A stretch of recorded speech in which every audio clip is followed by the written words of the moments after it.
Tervist minu poolt. Ma pole kunagi varem webinari modereerinud, nii et seda leiutamise rõõmu, aga ma usun, et saab olema uhke ja kui see vahepeal läheb stand-up comedy laadseks kätte ära, siis ignoreerige seda.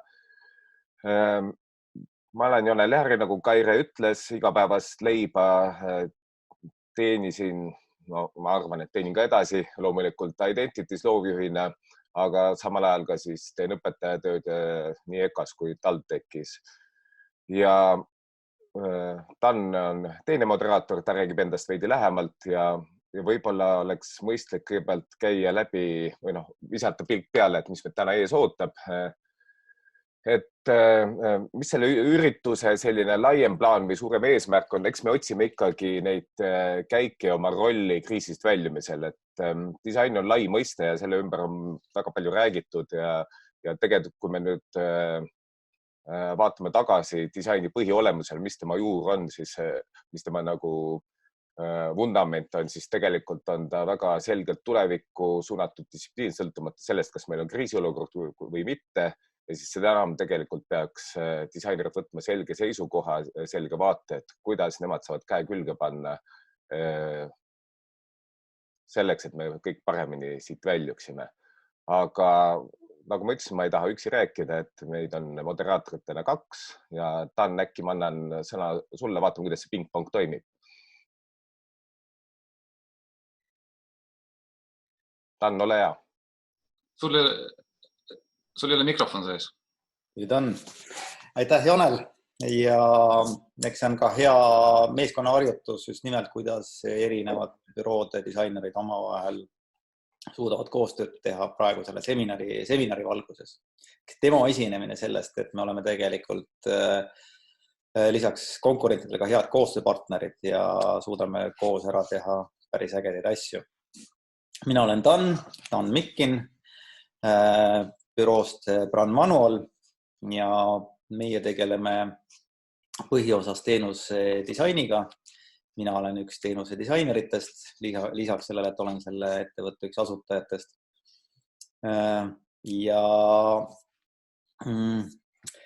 ehk siis meie lähenemine disainile on üsna strateegiline. Me loome baasi, mille põhjalt sa siis hakata ehitama juba reaalseid lahendusi, vormistama midagi, kujundama. Töötame klientidega tihedalt käsikäes ja sellest me täna ka räägiks. Tsiteeriks alustuseks lauset, mida on viimasel päris palju kasutatud, aga ma kirjutan sellele hea meelega alla, et ärme lase head kriisi raisku. Et ta tegelikult raputab etableerunud olukorra mõnusalt lahti ja tulevik tuleb nii või naa, ta tuleb lihtsalt praegu kiiremini ja meie disaineritena saame teile ettevõtted olla katalüsaatoriks, kaasamõtlejaks, ideede generaatoriks, et see tulevikus olla eestvedajad, mitte tagant lohisejad. Dan, aga kui ma sinult küsiksin, et kui palju tegelikult praegune olukord muudab disaineri tegevuse fookust võrreldes nii-öelda kriisieelse olukorraga, et disain on teatavasti, disaini mõiste on väga laiaks läinud, et kas see on äkki nüüd see koht, kus tegelikult meil on põhjust fokuseerida ennast nagu nii-öelda põhitegevusele või kuidas sa kommenteeriksid seda mõttekäiku? No, mul on kogemus ka eelmisest kriisist, mis oli siis 2008-2010 ja see tegelikult mõjus alale väga hästi. Ehk siis jah, kui tegeletigi seal nullindatel suurelt jaolt ja vormistamise ja kopeerimisega, et kusagil läänes olid head tooted olemas ja me tegime need Eestis võimalikult sarnaseks, siis just kriis pani mõtlema, et ei, me peame reaalselt hakkama maailmaturul konkureerima, meil ei ole olemas siseturgu. Ja ma panen päris suuri panuseid ka praegusele kriisile, et ta tegelikult just nimelt aitab mõtestada, millega meie tegelema ja ma mõtlen kohe laiemalt kui ainult kitsas disaini valdkond. Ehk siis disainerid ei tegutse ja mingisuguses kitsa üksusena, vaid meie tegevuse eesmärk tegelikult on võimendada äri, et see toimiks paremini, et see jõuaks oma kasutajateni paremini, et meeskonnad saaksid paremini aru, mida nad teevad või aitame siis neil meeskondadel ka välja mõelda, mida nad tegelikult teha tahaksid. Nüüdses kriisiolukorras inimesed hakkasid aktiivselt mõtlema selle peale. Ma arvan, et see mõjub kõigile väga hästi, et mis on need uued turud, mis on need uued võimalused, kuidas me saame panna tehnoloogia enda kasuks tööle. See, mida me praegu teeme, et videokonverents oleks olnud suhteliselt raske käivitada veel 6 aega tagasi ja tänaseks on see meie jaoks reaalsus. Ja kui kriis läbi saab, siis ta on üks täiesti enesestmõistetavatest formaatidest. Ma arvan, et tänu sellele asjad, mida inimesed kogu edasi lükkasid seda tulevikku, et küll jõuab, küll ma saan, kui ma avan selle veebipoe, küll ma teen mingisuguse kasutajasõbraliku äppi, aga praegu saab siin vanad moodi edasi, siis enam ei saa vanamoodi edasi. Ja ma arvan, et see on super. Ehk siis üks kasu on kindlasti see, et ta tegelikult sunnib meid ennast mobiliseerima palju tõhusamalt, palju kiiremini toimetama, kui ma sulle õigesti vastu peegeldan. Ja ma osalesin ka Global Hackil ja tegelikult see oli täiesti muljetavaldav vaatepilt, kuidas üle maailma kõik panid seljad kokku ja andsid sisendit erinevatele meeskondadele, kes siis jooksid oma ideedega 48 tunni jooksul finiši poole, et üks kasu, mida ma olen mõelnud, mida kriisist võiks lõigata, et seesama nagu nii-öelda eriti efektiivse ja mobiliseeritud töövõime nii-öelda kaasavõtmine ka siis, kui olud rahunevad või ütleme, et me ei läheks lihtsalt tagasi nagu, et nüüd on business as usual, et see võiks olla see kindlasti üks võit ja kui nüüd mõelda, et kuidas siit kriisist väljudes tegelikult ma olengi endamisi mõtisklenud, et kuidas need head praktikad siis ka kohe pärast nagu rakendada igapäeva rutiini. Kas sa, jah? Ei, ma olen suga täiesti päri, et see ongi kõige suurem väljakutse, et mõnes mõttes läheb elu rööpasse tagasi, aga see rööbas on üks teine rööbas kui see, mille me seni sõitsime. Ja mida me praegu teeme, me ka sellel hakatonil, kus käisin ka minagi, sõin ja jõin seal minagi, suhu ei saa midagi. Et seal ka ägedamad projektid mõtlesid mitte seda, kuidas me hakkame praegu inimestele maske jagama, vaid see, kuidas me ehitamegi tuleviku lahendusi. Need, mis toimivad ka 2, 3, 5 aasta pärast, mis toimivad järgmises kriisis, et meil on praegu suurepärane harjutusväljak selle jaoks, et olla järgmiseks kriisiks tunduvalt paremini valmis. Kui sa mainisid, et sa olid ka juba eelmise kriisi ajal nii-öelda põllu peal ja välja peal, et kui sa meenutad toonase projekte, et kas sa lühidalt enne, kui me anname sõna kaasvõitlejatele, et teeksid sellise tagasivaate, et kes oli nagu toona sinu klientidest võitjad ja kes on siiamaani põllul? Jah, toona meie üks esimesi kliente oli toona Prisma, kes tegi suurepärast tööd, ehk siis erinevad konkurentidest ta ei panustanud turundusse, vaid ta panustas sellele, et ta püüdis aru saada, kuidas kasutajad supermarketis käivad, et mida nad väärtustavad, et nende jaoks ei ole mitte meelelahutus, mingisugused järjekordsed kutsika või jänesepäevad, vaid see on asi, mis tahaks võimalikult kiiresti läbi saada ja et kuidas tal aidata, leida õiged asjad ja traumeerida ennast võimalikult vähem. See nagu fookuse paradigma muutus tekitas selle, et Prisma muutus turuliidriks ilma selleta, et ta oleks meeletut raha reklaami alla pannud. Et see on üks näide või teine näide on Apollo, kes sai aru, et raamatute peale oli võimalik ärimudelit ehitada ja muutusid meelelahutusäriks. Et hetkel on nad istuvad ja ootavad, mis saab, aga samal ajal nad jõudnud päris korralikku ka veebiäri üles ehitada, nii et ma loodan, et neil vähemalt sealt midagi tiksub senikaua, kuni kinod ja kõrtsid kinni on. Ma korra tutvustaks disainiprotsessi laiemalt, enne kui ma siis kolleegidele sõna annan. Jagan oma ekraani, loodan, et see toimib.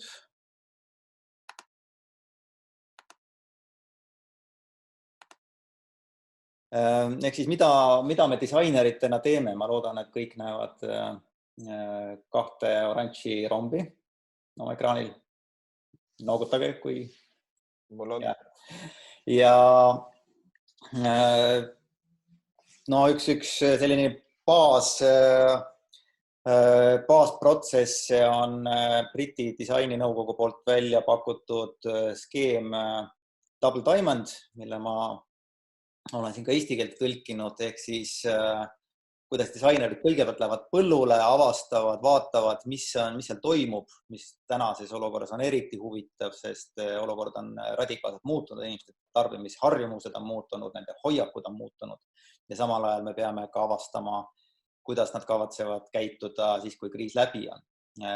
Siis nende andmete põhjal me jõuame järgmisse faasi, ehk siis täpsustamise faasi, kus me saame aru, mida me tahame lahendada, mis on see ülesanne, mis on see lahendus põhimõtteliselt, kuidas me jõuame oma kasutajateni, ehk siis meie kliendid, meie ettevõtted, kellega me koos töötame, jõuame nii-öelda tuumideeni, mis on seal keskel ringiga märgitud ja hakkame seda arendama, teeme kiired prototüübid, katsetame, lähme jälle põllule, näitame seda kasutajale, et kas see teie jaoks toimib. Kui need testid on läbitud, siis me lähme ja teeme selle asja nagu päriselt ära. Et see on kiire läbijalutus disainiprotsessist ja olen kiirelt kaardistanud praegu ka kompetentsid, mis on Eesti disainimaastikul olemas, et sellesama Double Diamondi mõtet järgides, et jah, me tegeleme uuringutega, me tegeleme kliendi intervjuudega ja selle andmestiku põhjal kirjutame kokku strateegia. Me ei tee seda absoluutselt mitte üksi, vaid koos kliendiga, sest seda ei ole võimalik disainibüroos teha, vaid see toimub koostöös inimestega, kes tegelikult valdkonnas on iga päev tegevad. Seejärel me loome tugeva baasi, on see siis tootedisainis põhimõtteline lahendus, on see teenusdisaini lahendus, digidisain, kasutajakogemus või graafilise disaini lahendused, kui need aitavad olukorda reaalselt muuta. Ja kui tugev teostuslik baas on või strateegiline baas on olemas, siis saab hakata juba neid rakendusi ükshaaval ellu viima, lansseerima, on need siis kasutajaliidesed, on see sisekujundus, on see pakendidisain, on see kommunikatsioon, identiteet. Me ei alusta sellest tagumisest otsast, me jõuame sinna välja tänu sellele, et meil on väga tugev arusaamine, keda me tahame kõnetada, kuidas me neid kõnetame ja mis nende elus tegelikult, mis neile tegelikult korda läheb. Aga Jonel, ole hea, anna sõna kellelegi kolleegidest, ma lõpetan oma ekraani jagamise. Jah, et ükski teooria ei kanna ilma praktikata ja ma lihtsalt meenutasin ka, miks ma küsisin sult, et mida sa mäletad eelmisest kriisist, siis ma olen ka nii palju vana, et sel ajal juba tegelikult nii-öelda töine ja tegev ja ma vaatasin, kui nagu võite nimetada, siis mulle tuli meelde oma praktikast just nagu võib-olla Solaris, kes avas tegelikult kõige sügavama kriisi hetkel oma kaubanduskeskuse, Easy, kes tegelikult oli esimene nii-öelda digitaalne kindlustusmaakler, samuti Thermori, kes tuli turule just nii-öelda kõige sügavamas põhjas. Et lihtsalt miks ma seda räägin, et võib-olla nendest oma kaasustest räägime hiljem pikemalt, aga et on ka kui küsitakse, et kas kriisist saab väljuda võitjana, et kas meil on nagu selja taha vaadates näiteid, siis tegelikult nagu julgustav lause on see, et tegelikult on olemas need täiesti ilusasti.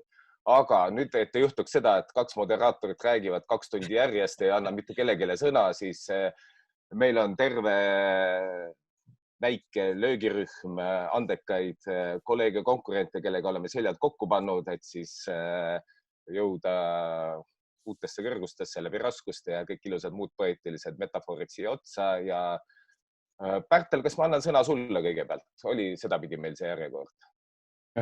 Ja mulle sobib. Võin siit sulle sobib? Ja. Okei, aga võta siit üle siis ja ole hea ja lahke ja räägi. Aitäh! Tere kõigile ka minu poolt. Mina olen Pärtel Vurma, olen disainiagentuur Velveti tegevjuht ja partner. Jagan teile täna ühte kaasust läbi ka paari slaidi. Ühesõnaga, minu näide räägib ühest Eesti väärikast tootmisettevõttest nimega Vallenium.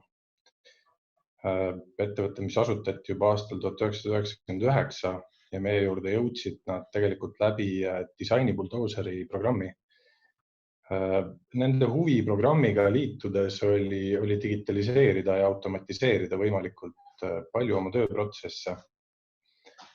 Ehk et muuta oma olemasolevat tööd ja toimetamist efektiivsemaks. Nad olid seni olnud suurim vaheseinte tootja Baltikumis ja Soomes. Nüüd läbi selle disainibuldooseri programmi töötades koos disaineritega ja läbides disainiprotsessi avardasid nad kõvasti oma maailmapilti ja võimaluste ruumi, et see põhimõtteliselt ongi selle TAN-i näidatud topeltteemanti esimene etapp, kus disainerite abiga võetakse võimaluste ruum palju laiemaks, kui ettevõte oma tavapärase toimetamise juures mõtleb. Ja see tõi nende lauale päris mitmeid erinevaid äriarendusvõimalusi ja siis fokusseeriti, valiti üks, millest sai täiesti eraldi ettevõtmine ja uus bränd. Nimelt nad hakkasid tootma ja arendama modulaarseid ning helikindlaid telefoni- ja nõupidamisruume. See otsus osutus üliõigeks ja on täna rahvusvaheliselt edukas äri. Nende toodetud neid ruume võib juba praegu leida Adidas, Lego, Volkswageni ja Spotify kontoritest. Ja võib-olla isegi suurem mõju on see, et see uus disainiprotsessi järgi mõtteviis mõjus kogu organisatsioonile. Ta tõstis inimeste motiveeritust, koostöövõimekust ja aitas neil rakendada disaini ja kasutajakeskset mõtteviisi oma igapäevastesse tegevustesse.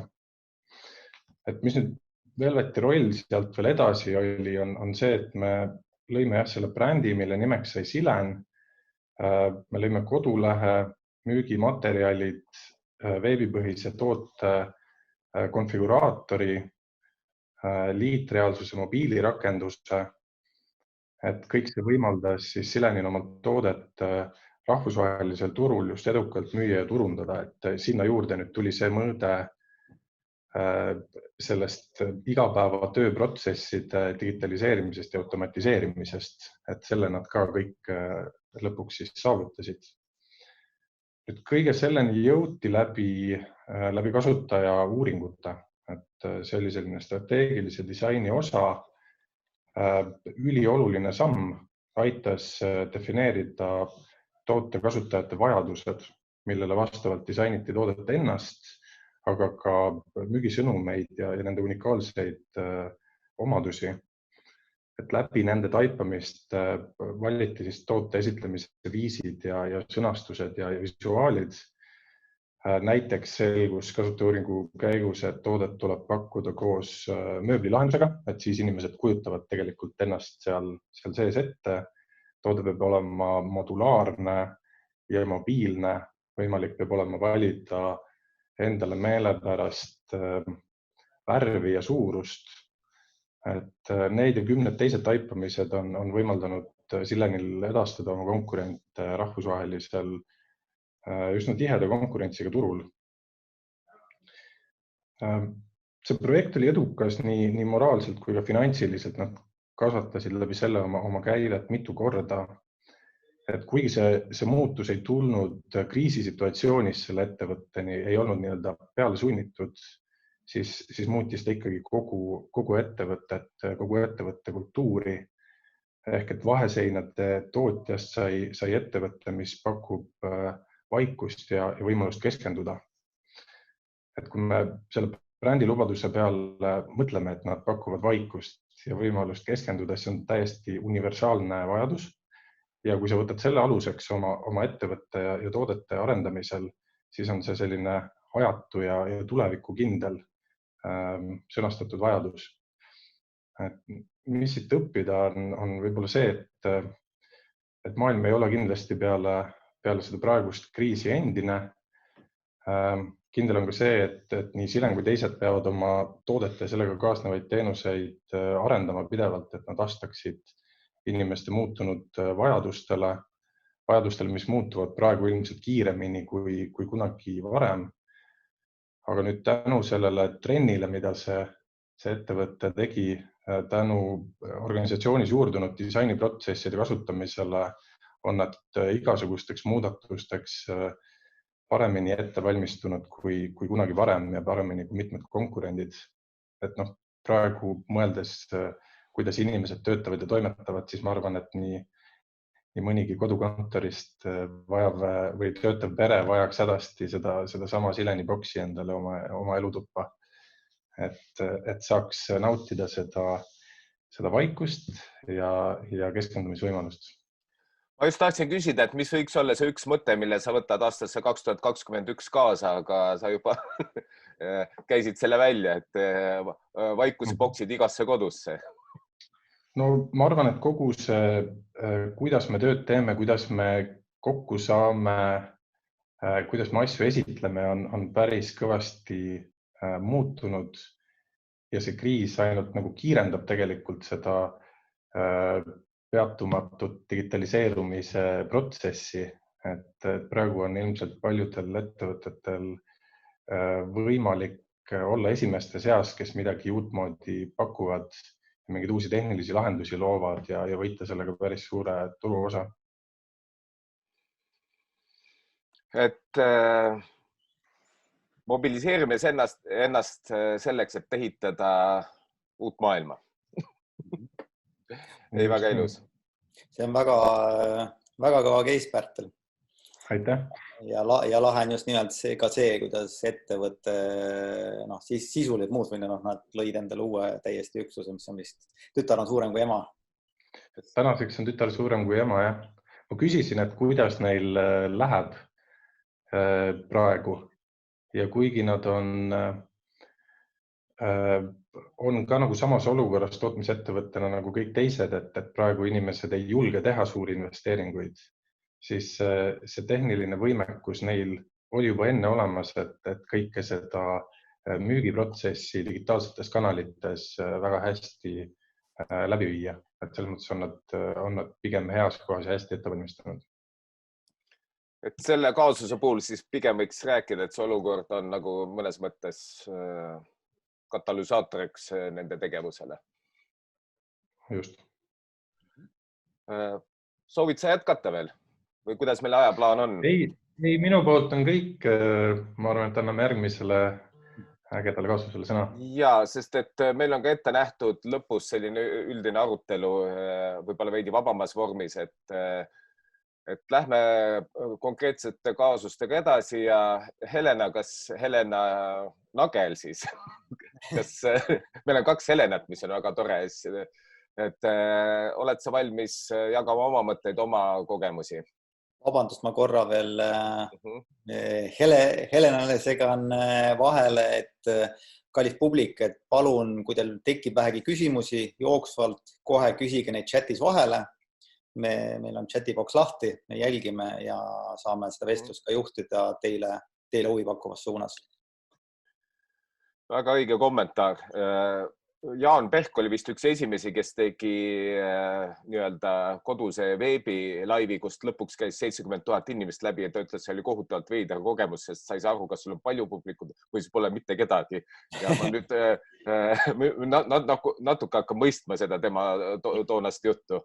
Aga nii, et ma ühinen täiesti Tanni üleskutsega, et olge head, kirjutage ja joonistage ja küsige, et saite meil paremini seda üritust läbi viia. Aga nüüd palun.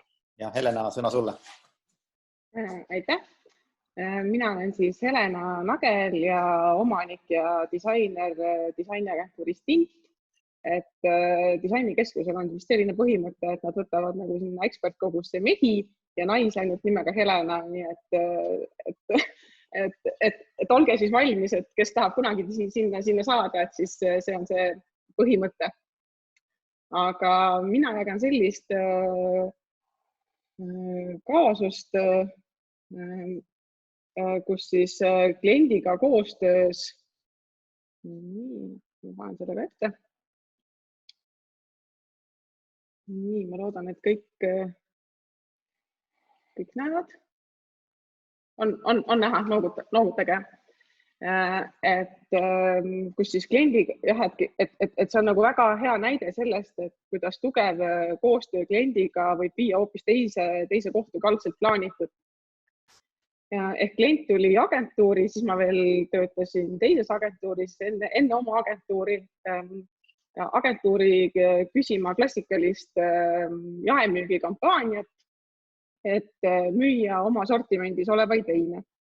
Nende probleem ei olnud selles, et nende märk oleks olnud tuttav, et nautimuse veiniga märgid olid tarbijale tuttavad, nad olid kinnistunud tarbijas kui sommelier valik, mis on siis hea hinna ja kvaliteedi suhtega. Et probleem oli ainult seal, et sa küll teadsid, et see on nagu hea hinna ja kvaliteedi suhtega vein, aga sa ei teadnud, kuidas see vein maitseb ja kas see vein mulle maitseb, et kord sa võisid osta nagu selle veini, mis sulle nagu väga maitses ja siis jälle nagu alt minna. Et siis disaineril on ju nagu tung lahendada neid probleeme nagu teistmoodi kui võib-olla lihtsalt nagu sellise klassikalise jaemüügi kampaaniaga. Ja olgem ausad, kes meist ei oleks saatnud oma meest poodi klausliga, et too sealt üks hea vein ja ta tuleb tagasi koju ja ta ei ole ostnud seda head veini, mida naine silmas pidas. Et võib-olla ka siis natuke nagu seda klišeed nii-öelda nagu ja aidata siis nii mehi kui naisi seal riiulite ees neid valikuid tegema. Ja mida me siis tegime, oli see, et me võrgatasime selle palli uuesti tagasi sinna, kus see veini know-how on tegelikult kõige suurem, ehk siis tagasi Livikosse ja lasksime siis nende sommelieedel kõik need veinid kategoriseerida. Ehk siis, et kui lõpuks sai siis 5 kategooriat, millest siis nii-öelda 2 tükki on puhtalt valge veini ja 2 on siis punase veini kategooriad ja siis nendele inimestele, kes armastavad sellist magusat veini, et tal ei ole suurt vahet, kes on nagu valge või punane, et nendele sai siis nagu eraldi selline magus kategooria loodud. Et mis selle mõte oli nagu see, et kui ma näen nüüd näiteks seda rohelise märgiga veini ja ma olen ükskord nagu ostnud seda veini, siis kõik need veinid, mis nautimuse märgi all kannavad seda sama rohelist märgist, need maitsevad kõik natuke sarnaselt. Et kui ma olen sellise nagu kerge ja värske veini austa, siis ma tean, et roheline on see märk, mida ma tegelikult poes otsima pean. Et ma näitan, et kuidas see nagu siis poes see nii-öelda välja nägi ja see märgi timmimine, et kuidas need kõikidele erinevatele pudelitele panna. Ja mis see siis omakorda kaasa tõi, mis see positiivne efekt kliendi jaoks oli. Et neil oli üle 130 veini tol hetkel seal sortimendis ja inimesed ostsid nagu, need müüsid mingid teatud veinid väga hästi ja siis oli nagu selline küsimärk, et kas ma julgen ka natuke kallimat veini nii-öelda osta, mis kannab küll näiteks nautimuse märki, aga ma ei tea ju, kuidas see maitseb. Et aga see tõi siis omakorda kaasa selle, et tekkis julgus osta ka neid kallimaid veine, vähem tuntud veine. Eesti tol hetkel, see projekt sai alguse 6 aastat tagasi, et tol hetkel ei olnud eestlaste hulgas väga suurt veini teadlikkust, et teati teatud viinamarju, aga ei teatud ka, et kuidas see viinamari lõpuks nii-öelda seal veinis maitseb. Et nad said siis müüa ka seda laiemat sortimenti. Et käisin seda sama projekti tutvustamas ka iga-aastasel infodisaini konverentsil Birminghamis ja seal nagu tuntud veinimaad ütlesid, et noh, et see oleks lahe, kui see oleks üle-euroopaline standard, et ka Prantsusmaa ja Itaalia nii-öelda teinekord põrkuvad inimesed selle taha, et kuidas see vein maitseb ja et kui sellest suuta nagu mingisugune selline globaalsem standard luua, et nemad oleks nagu väga rõõmsad ja tarbija oleks tegelikult rõõmus. Et see ongi nagu projekt, kus nagu disainer aitab võib-olla lõpptarbija seda valikut teha, et mida lihtsam on temal seda valikut sooritada, seda õnnelikum ta tegelikult nagu on, et nagu ka Dan mainis, et noh, et ka toidupoes käimine on ikkagi selline, et saaks selle kiirelt kaelast ära ja kui ma saan kiirelt kaelast ära ja saan selle õige veini, mis mulle maitseb, et see on nagu, see tekitab positiivse tunde ja kogu selle märgisüsteemi mõte ongi siis selle veini valimine nii-öelda lihtsamaks teha.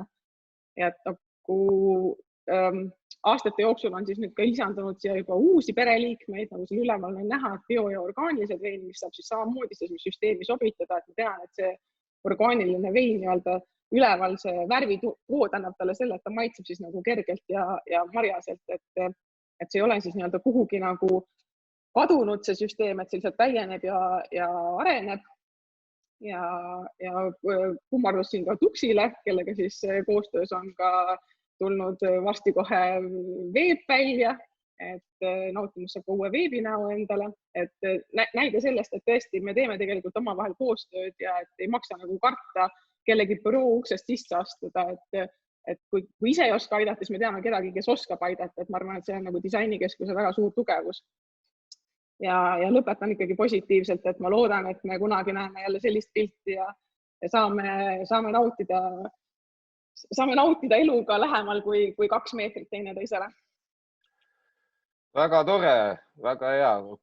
Kuidas sul on, kuidas ma nüüd selle küsimuse vormistangi, et kas sa näed nagu selget võimalust või teed, kuidas see kogemus kaasa võtta aastasse 2021, et see on huvitav, et tegelikult jaekeskkondade kiirest muutumisest räägiti juba enne väga palju ja arutleti, et kui palju ronib kaubandust ka ütleme esmatarbe ja toidukaupade osas võrku ja kas tegelikult inimesed ühtpidi tahavad kiirendada oma ostukogemust või aeglustada, sest et avastati, et kui inimesed shoppavad nii-öelda võrgus, siis tegelikult nad kulutavad vaatamisele palju rohkem aega kui reaalses keskkonnas ja noh, me teame ka ütleme veel konteksti avades seda, et on ju tehakse aeglustavat muusikat, et sa tegelikult just nimelt ei tahaks hästi kiiresti sealt poest läbi joosta, vaid valiksid rahulikult tund aega veini ja läheksid ikka vale veiniga koju.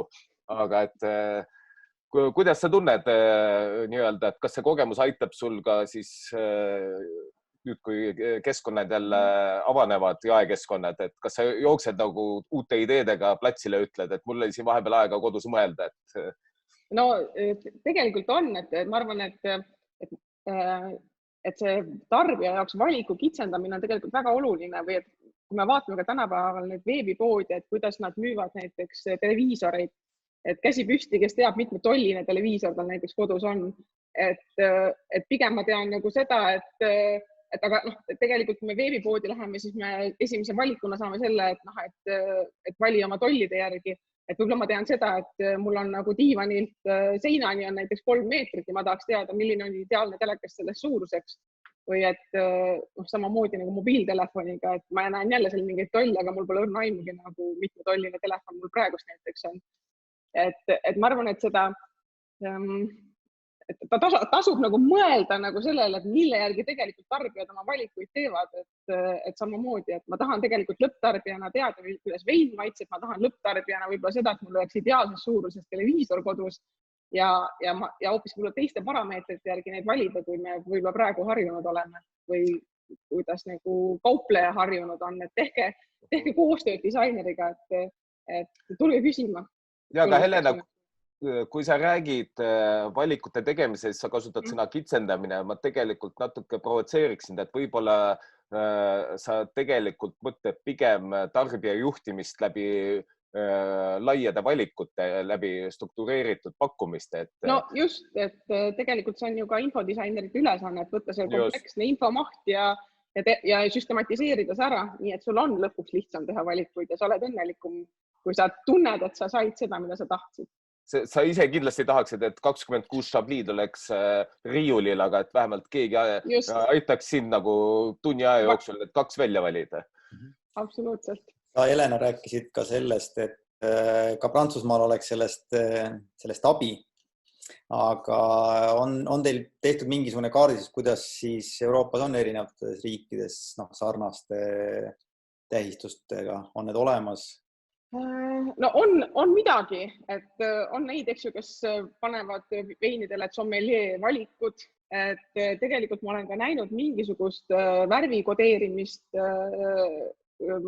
tehtuna, aga jah, et see, ütleme, et see standardi mõte on tegelikult ju huvitav, et miks mitte nagu ja ütleme, et Liviko ja nautimuse näide nagu on selline, et nad on suutnud nagu tarbijale arusaadavamalt nagu seda asja presenteerida ja müük on seeläbi nagu paranenud. Aga ma arvan, et praegu on hea hetk, et on tulnud küsimus ka publiku hulgast, et ja väga hästi sobib sulle, Helena, et kuidas sinu vaade on, kas teenust on raskem digitaliseerida kui toodet ja kas on olemas mingeid harjutusi kusagil, kus ettevõtjad, kes praegu võib-olla on sunnitud natuke korra pidurdama, saaksid trenni teha?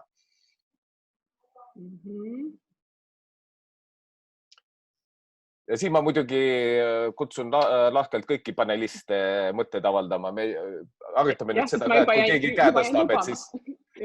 Seal küsimuses oli huvitav osa, et kuidas jõuaks kuu ajaga mingisuguse tulemuseni, et neid harjutusi kindlasti on erinevaid ja nad ei olegi seotud otseselt konkreetselt digitaliseerumise protsessiga, et üks nädalaajane harjutus on näiteks disainisprint, mis on siis Google Venturesi poolt välja töötatud, algselt idufirmadele mõeldud, aga seda läbides või seda rakendades tegelikult jõuab töötava prototüübini 1 nädalaga ja siis küsijale vastates ülejäänud 3 nädalaga on aega, et see juba korralikumaks tooteks disainida ja arendada.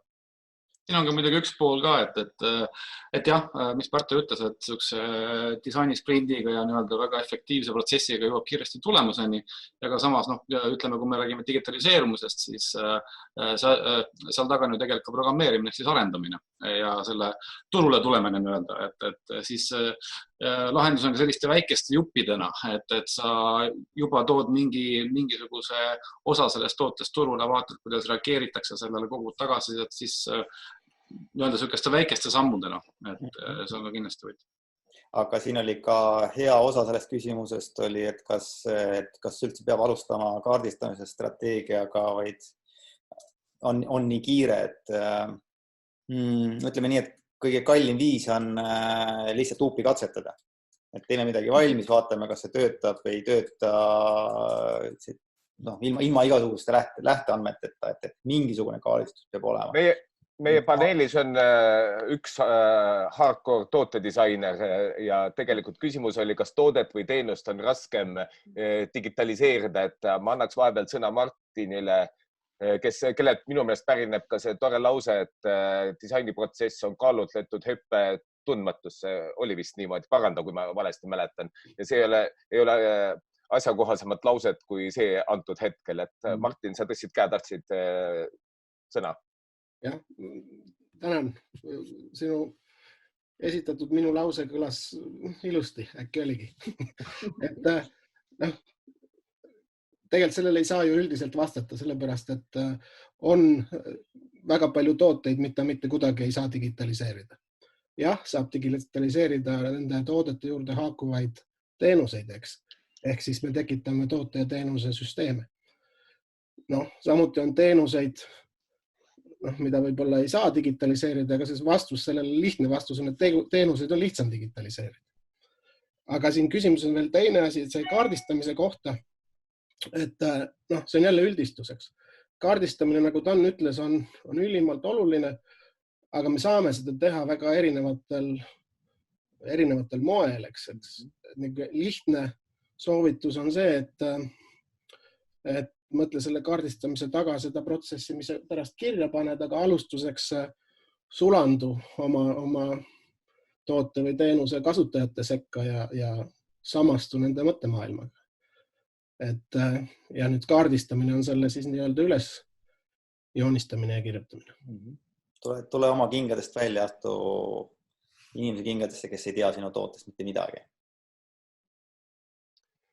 Siin on tulnud publiku hulgast ka kommentaar, et alkohoolsetel jookidel võiks rohkem andmeid ja datat peal olla. Kirjutan kahe käega alla ja tegelikult see on ka selline võib-olla suurem, laiem makrotrend, kus kõik tooted ja teenused ongi läbipaistvamad ja see nende nii-öelda ajalugu on jälgitav, on trackitav ja täiesti igati tore mõte. Korra veel Elena esitluse tuules ja seda küsimust vaadates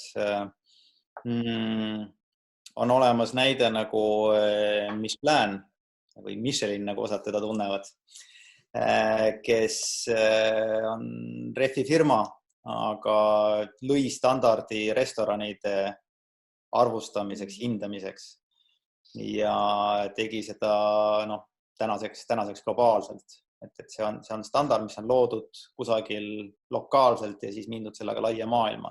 Et ma näen täiesti sarnast potentsiaali, et see on Jaan Liiviku algatatud toode, aga miks ei saaks muutuda üle-euroopaliseks, ma ei tea, Liiviku standardiks ja sellega käib kaasas ka siis rohkem infot kui lihtsalt see lihtne maitseelistus, mis on esmane otsuse langetaja, aga mind tõesti hakkab huvitama suhkrusisaldus veinis, siis ma saan selle ka teada, sest nautimuse standard seda mulle garanteeritult ütleb.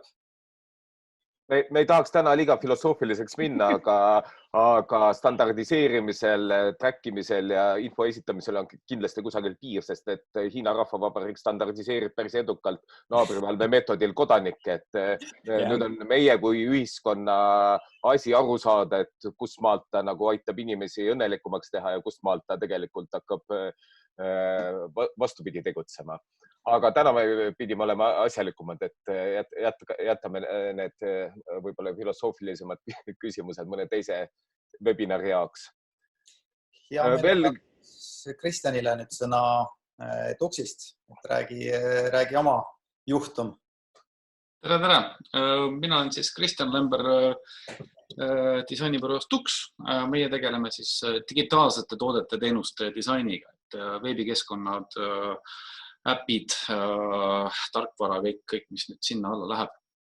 Et kui me üldiselt tegeleme nagu selliste väga sükeste protsessipõhiste ja nagu projektidega, mis baseerub mingisuguse asja haldamisel, mingisuguse asja ostmisel, tellimisel, et siis nagu see protsess on seal väga oluline, siis tänane kaasus või projekt, millest ma räägin, on natuke teisest suunast, et kus nagu selline põhjalik disainiprotsess on olemas, me jälgime samu etappe, aga tegelikult fookus on hoopis teises kohas. Ehk siis nagu rõhk. Nii, ma jagan oma ekraani. Nii. Ehk siis Iglucraft. Iglucraft on siis Eesti saunatootja, kellele me 2018 tegime uue veebi. Klient on tegelikult saunasid tootnud juba 2013-2014 ja tegelikult ka Ionel oli siin selle projektiga seotud 2015 ja tegite neile brändi, et jällegi koostöö. Ja ka klient tuli nagu meie, ja et oli Eestis väga tuntud, et olid väga hea turunduskampaaniad ja klient ise on väga aktiivne turunduses ja toodab palju materjali ja teab, kuidas ennast müüa. Aga ütleme, 2018 oli kliendil see probleem, et Eesti turg hakkas täis saama ja oli vaja ekspordile keskenduda hästi konkreetselt. Ja valiti siis just Lääne-Euroopa, Saksamaa, Prantsusmaa ja UK ja oldi kohe nagu probleemi ees, et tegelikult, et nüüd, kui Eestis senimaani turundus tehti läbi sündmuste, näiteks pandi Estonia teatri ette saun, eks ju, püsti ja saadi palju eetriaega, siis nüüd ekspordile suunates, eks oli kohe probleem, et on vaja veeb muuta ärikeskmeks. Ehk siis kogu müük nii-öelda, kogu toote esitlus ja mis asjaga tegu on ja tellimine, kõik liigub veebi. ja vana veebikeskkond seda ei toonud välja kogu seda protsessi ja nii, et oli vaja midagi uut teha. Ja me olimegi kohe nagu sellise probleemi ees, et kuidas müüa sauna sakslasele, eks, või siis prantslasele, kelle ainuke sauna kogemus on näiteks, mis on spa-saun, eks. Noh, saun on, ja kõik teame, seal on palju traditsioone taga ja ta on selline, saun ei ole ainult pesemiskoht, eks, ja nüüd kuidas sa müüd seda, eks, et siis kogu see disainiprotsess meie jaoks oli ka, et kui me liigume nagu protsessis, et me analüüsime, siis me liigume sinna kasutajate sisse, kasutajate teekonda ja prototüüpime selle idee, siis me visualiseerime selle ja siis me arendame, eks programmeerime.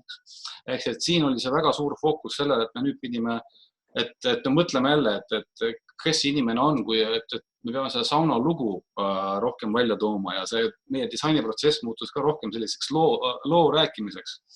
Et me liikusime päris kiiresti visuaali ja meil oli vaja siis selgitada, mis see siis saun on, eks ju. Ja siis lõpuks oligi, et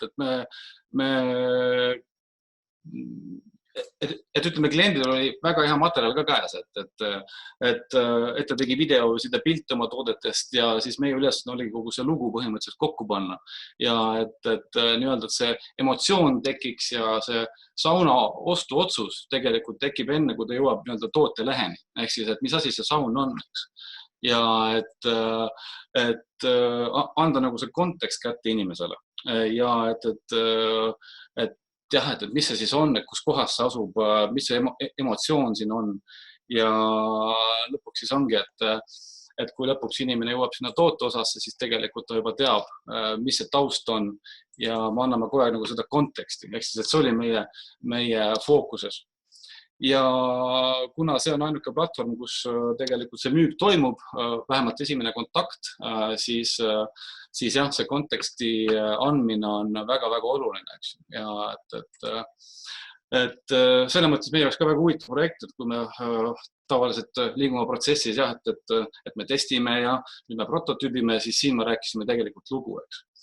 Ja lõpptulemusena oligi see, et tegelikult jah, 2018, kui see asi läks laivi nii-öelda ja oli ja klient hakkas aktiivselt turundus ka selle veebi baasil tegema, siis tegelikult ja ka muuseas meie saime siin disaini auhindu selle töö eest nii Eestis kui välismaal, et see kuidagi hakkas oma elu elama ja täiesti see ekspordi kasv tegelikult tuli kliendile sisuliselt 1 aastaga. Ja, et isegi enne seda, kui David Beckham siia lehele jõudis ja seda sauna ostis. Et mis veel omakorda tõi suurt rõhku siia lehele, eks ju. Ja siis lõpuks oli ka see, et tegelikult kliendi põhiline praegu turg ongi tegelikult eksport, ehk siis, et Eestis on see tase nagu saavutatud, aga enamus käibest tuleb kõik väljast, eks. Ja tegelikult selle tulemusena ka siis, kui enne mul liigub saunatoote, siis praegu nad müüvad ka sellised väikseid kabiine, eks, et mis on tegelikult seal välismaa turul põhiline, eks siis, et üks asi viib teiseni ja selline lumepalli efekt, et jah, et selle mõttes meie jaoks väga edukas projekt ka ja ka kindlasti kliendi jaoks, et kus tegelikult disain ja see äri käivad väga käsikäes ja tegelikult siiamaani kliendiga mõtlema asju läbi, mismoodi näiteks rohkem nagu B2B-le müüa ja nii edasi, et see on selline väga pikk koostöö ja et kus kohas visuaal tekitab selle emotsiooni ja see lugu ja siis lõpuks on tegelikult toodesi, mis siit tellitakse, eks. Ja jah, ühesõnaga selline. Kristjan, vahepeal on tulnud sulle ka küsimused või üks küsimus, millel on 2 osa ja esimene osa palub selgitada, kui palju te pidite muutma Identity loodud brändi, kui te siis nüüd eksporti läksite, et oli vaja üldse midagi muuta?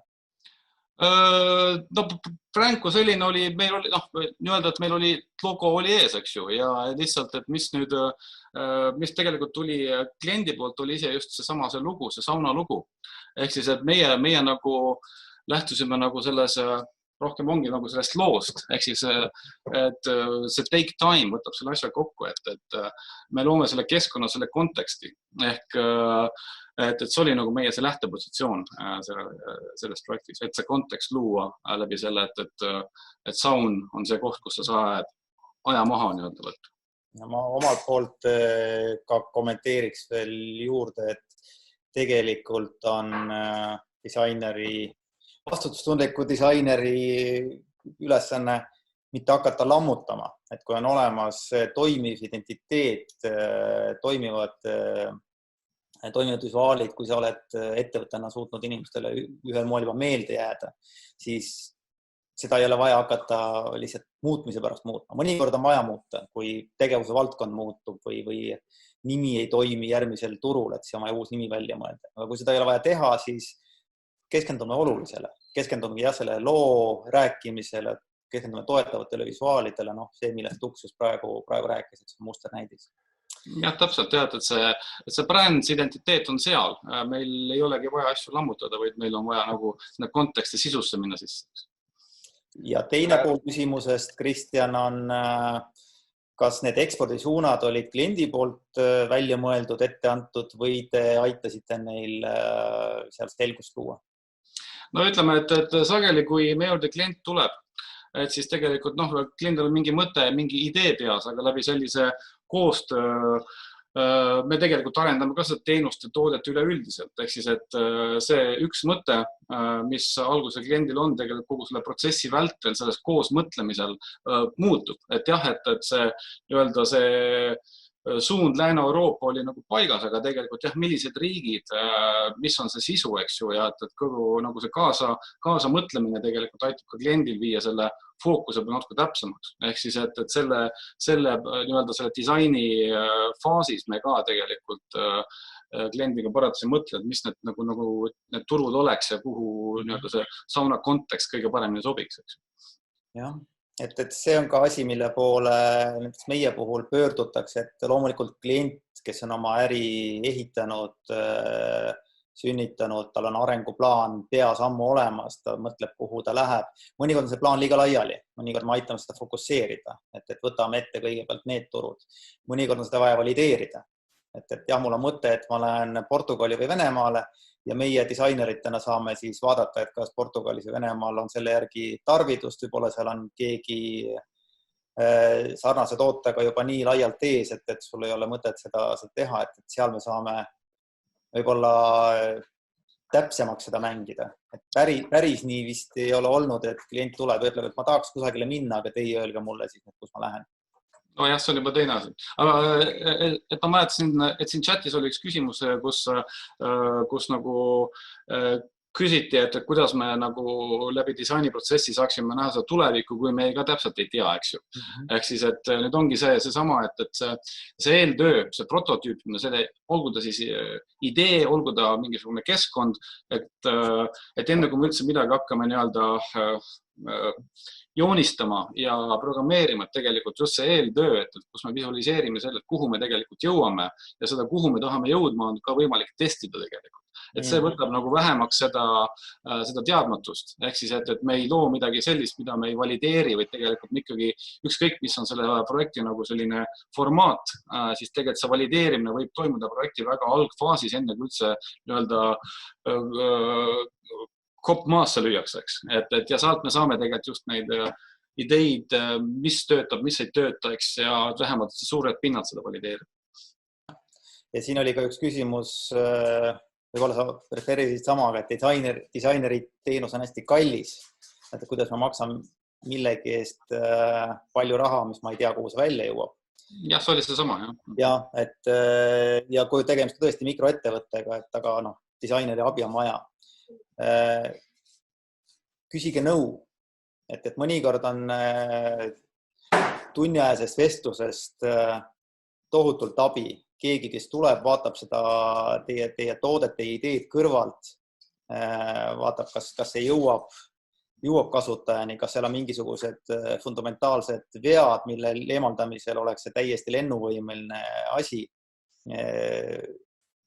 Sellest konsultatsioonist mis maksab raha, aga mis on ikkagi hoomatav summa, võib olla tohutult palju abi edasise tegevuse planeerimisel ja siis juba vastavalt oma võimetele.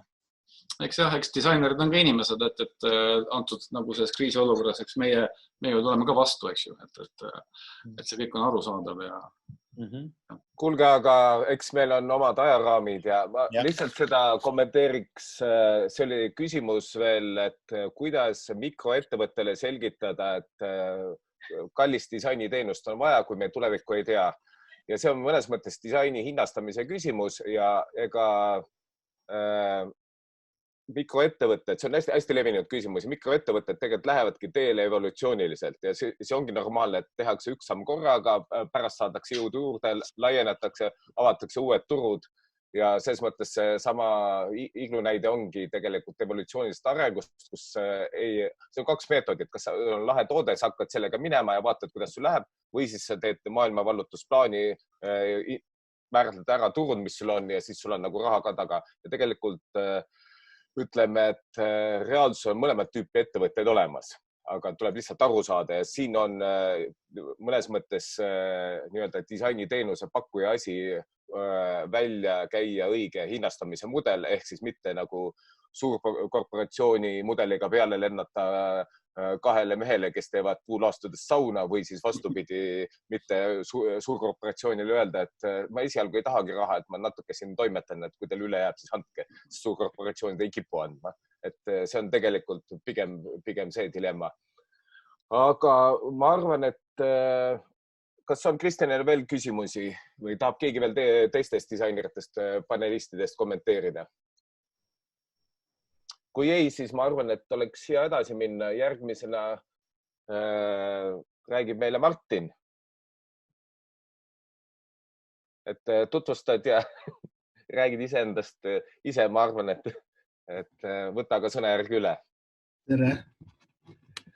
Et ma tegelikult sellest vastan selle mikroettevõtte küsimusele, et mul on näide, kuidas mikroettevõttega võiks siis välja näha. Et see, kes seal paremal poolt piilub, on Björn, ettevõtja, kes on elanud 20 aastat, tundes valu puusaliigeses. Osteoartriit on selle nimi. Ja seda leevendab siis, kui sa käid füsioterapeudi juures, nädalas korra või 2.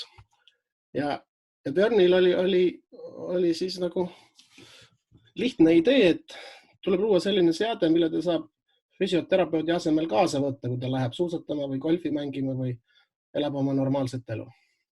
Seda asja uuris, sest ta tegelikult leidis, et selline seade on turul olemas. Maksis 700 €, kaalub 10 kilo. Suurust näete ise. Et see ei ole nagu see. Ja siis ta jõudis tegelikult disainerite juurde. Sellepärast, et ta teadis väga selgelt, mida ta tahab teha. See peab olema kaasas kantav, see peab olema üksinda kasutatav. Kui ta ei teadnud, milline see on, ta ei teadnud, kuidas see töötab ja eelkõige ta ei teadnud, et kui palju seda asja on. Kaasas peaks kandma, aga kui palju. Ja siit võib-olla selle näite sõnum on see, et kui me tavaliselt mõtleme innovatsioonist nii, et me teeme midagi, me üritame saavutada situatsiooni, et me teeme midagi 10 korda paremaks, suuremaks, tõhusamaks, võimsamaks, mis iganes. Siis tegelikult teine viis ja nüüd eriti pädeb see nii mikroettevõttega kui pädeb ka tänases olukorras on see, et üritame seda 10% enam saavutada 90% vähendamisega. Et kuidas me suudame luua enam, pannes sinna vähem ressurssi. See on iseenesest hea näide, te kõik olete näinud neid visiire, mida koroonaepideemia jaoks on hakatud tootma. Kõik ettevõtlikud mehed siin Lätis, Leedus, Eestis hakkasid neid alguses 3D printima, sellist kõva klotsi, mis on vastu pead. Jah, nii saab neid luua sadades, võib-olla tuhandetes. Aga Apple teeb neid miljonit nädalas ja nad ei 3D prindi, vaid on selle lahenduse teinud nii, et see on kõik välja lõigatav. Ehk sa saad 10 sekundis, ma ei tea, 10. Ja see on see mõte, et kuidas me saaks korraga rohkem ja samas vähem. Ja nüüd tulles tagasi Björniga koostöö juurde, siis algselt oli sellel seadmel, kahjuks ei ole need esimestest asjadest pilte, oli ju palju osasid, et kuhugi tuli see jalg kinnitada ja siis venitada ja see peab olema õige nurga all ja õige jõuga ja nii edasi. Ja mida rohkem me seda prototüpeerisime ja arendasime, alguses olles ise laua peal pikali ja me venitasime ennast, meil ei olnud valus, Björnil ta sai nagu täpsema tagasiside, et kui hästi see töötab. Ja seda rohkem me elimineerisime kõiksugu tükke sellest nii-öelda seadmest. Kuni lõpuks sa said aru, et uksepiit on see asi, mis on igal pool olemas, null ressurss nii-öelda ja me saame seda teha, inimene saab reguleerida selle nii-öelda nurka, kui kõrge see on. Ja mingil hetkel me isegi tundsime, et seda asja ennast nagu rihma näol jäi nii väheseks, et nagu polegi enam toodet. Mis ka on niisugune disainerile kurb asi, et tahaks ka auhinda saada. Aga siis, tegelikult see rihm ei ole nüüd nagu nii päris kodus seda ei tee, et seal on ikkagi üsna palju asju on läbi mõeldud, kogu see lukustuse viis, mis siis tagab selle, et see jalg on jäik ja see asi töötab. Ja nüüd on Björn sellega turul, ta on saanud toote, mis pakub maksimaalset kasu ja mugavust, seda nii-öelda minimaalsel kujul. See on asi, mis võib olla alati kaasas, igaüks saab seda ise kasutada, kus iganes ta on.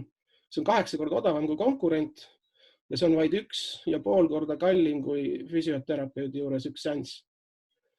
Ja nüüd, kui ta on leidnud endale nagu kaasamõtlejad, siis ta arendab edasi ka sellest samast nii-öelda seadmest kaela ja seljavaevuste vähendamise nii-öelda lahendusi. See on see näide, kuidas see hea tootedisain ei pea olema kallis. Ei selles mõttes, võib-olla ka disaineri töö osas, ega see asi ise eelkõige, sellepärast, et kui tahes kallis see tootedisainer on, siis kogu selle investeeringu juures tootesse on see lõpuks marginaalne tulu. Aga see toode peab olema selline, mis sulandub nende kasutajate ellu. Ja kui seda nüüd just arendada nii, et kuidas me suudame vähemaga enam, siis see võiks olla see strateegia, millega mikroettevõtja tuleb disaineri juurde. Ja kui ei tule, siis peaks disainer selle välja pakkuma. Teine näide veel, mida ma lühidalt näidaks, et mis näitab, et teist vaadet, kuidas disaini või see eesmärgil disaini kasutada. Et see on üks niisugune kiikuv tumbatool, mille me oleme teinud Softrendile. Ühtpidi imelik asi. Ja me vaatame, et selle disaini üks roll on luua tähendusi. Ja kui meie eesmärk on muuta tähendusi, siis see võiks olla niisugune eesmärk, mille poolde püüelda. Ja kuidas see siis protsess siis nagu välja näeks, põhimõtteliselt mahub see sinna samasse topeltteemandi mudelisse, eks. Aga me peame kõigepealt aru saama, mis on need kasutussituatsioonid. Selleks sulandume sinna kasutajate keske. Sellest me töötame välja erinevad mööblid ja just nagu büroomööblid. Samas me teeme teistsugust tööd, kus me analüüsime seda, kuidas ettevõtted, milline on nende töö käitumine, me nõustame neid, kuidas seda muuta, ehk me saame tegelikult teistest projektidest nagu sisendid siia. Ja seejärel me kirjeldame ära selle uue kasutuse ja sellest saadava hüve ja need võimalused ennem, kui me hakkame seda toodet looma. Ja tegelikult me saame neid kirjeldusi testida. Ja seeläbi, kui me oleme leidnud nii-öelda uue kasutuse, uues tähenduses, siis me tegelikult oleme situatsioonis, kus me enam ei kopeeri eksisteerivat maailma, vaid loome mingi uue asja, mis on kategoorias, kus on tema. Ja nüüd, kui see asi tõesti lendab, initseerib seda käitumist, siis me saavutame tegelikult uue kultuuri. Siin tuli üles nagu see loo teema. Minu veendunud arusaam on selline, et see lugu tuleb luua enne disaineri ja ettevõtja peas koos. kui see toode luuakse. Ja ta tuleb kindlasti ennem luua, kui hakatakse seda turundama. Ja turunduse roll on rääkida see lugu maailma parimas viisil ja keeles, aga kui turundus peab selle loo välja mõtlema, siis on piiks majas. Ja ehk siis see üks tool või selline tumba, see ei ole lihtsalt mitte nagu imelik asi, vaid see avab meile nagu arusaama, et kuidas me teeme koostööd. Ja kui me mõtleme kas või seda aega, kus me täna elame, siis ettevõtted, kui nad ühel päeval tööle tagasi lähevad, ilmselt hakkavad kaaluma, et mis oli head kodus olemises ja mis ei ole. Ja kindlasti see, et me koos kokku tuleme, on üks osa, mis vajab nagu kõvasti arendamist. Et kogu see arusaam, et koostöö on koosolek, on jälle piiks.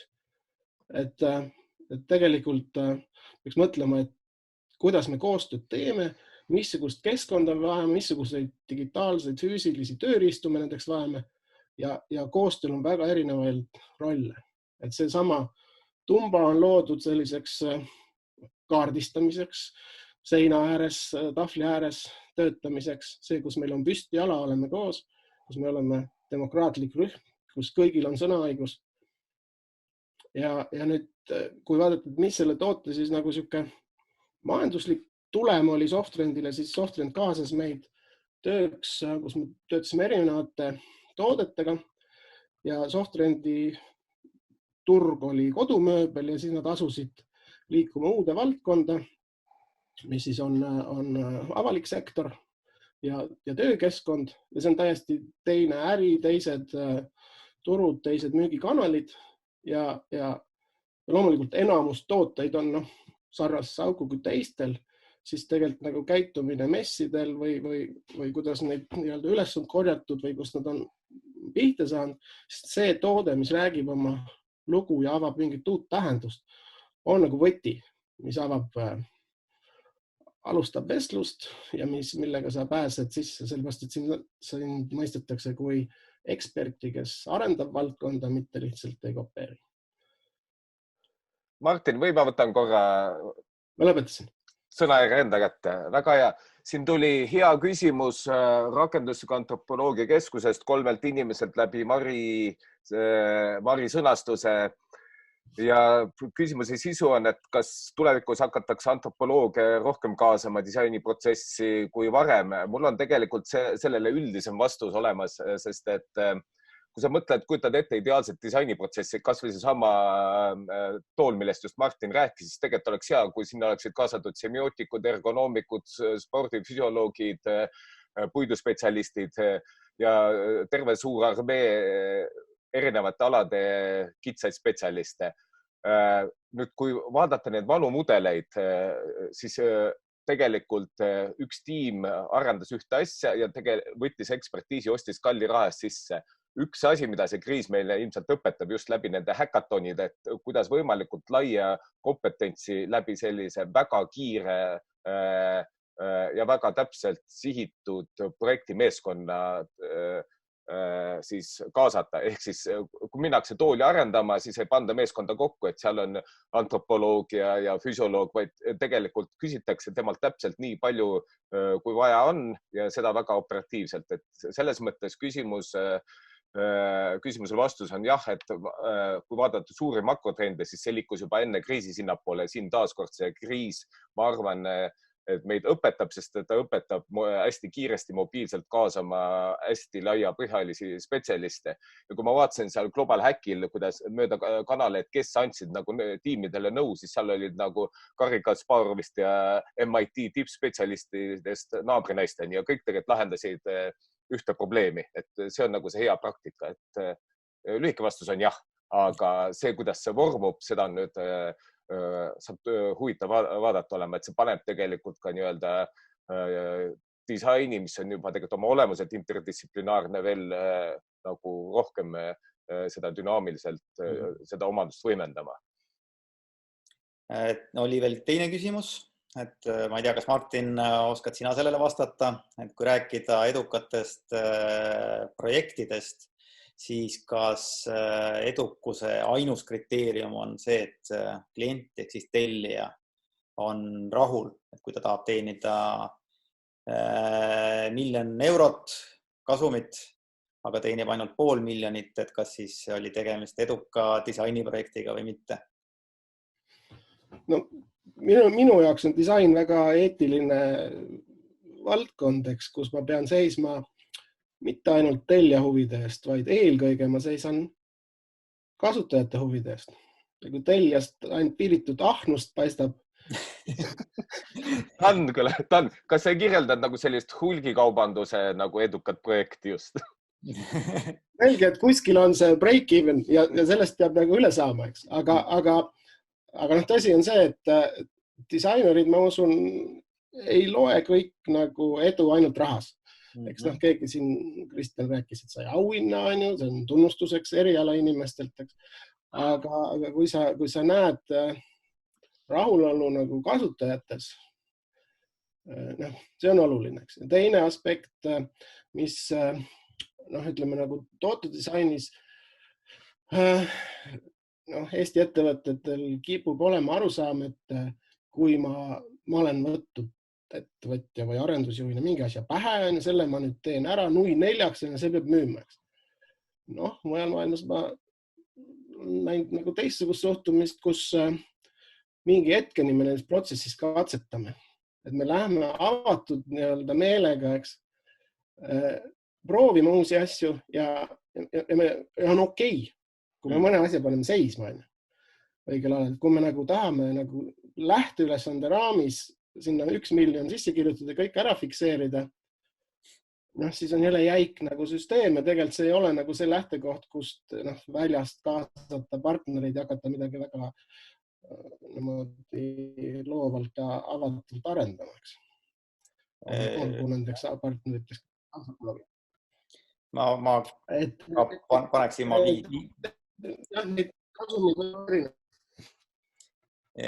5 senti veel siia juurde, et pigem on vastus jah, ei, et ei saa olla mõõdupuuks ainult raha. Raha on selle kõigega seotud, ka need eetilised küsimused, millest Martin rääkis, et me teeme inimeste elu mugavamaks, paremaks. Tegelikult see tuleb meile kõik tagasi. Ta ei pruugi tulla nüüd selle kitsa projekti skoobi juures tagasi. Aga kui me teeme lõppkokkuvõttes toote, millest räägitakse head, mis inimestele meeldib, siis selle põhjal on võimalik ehitada edukat äri.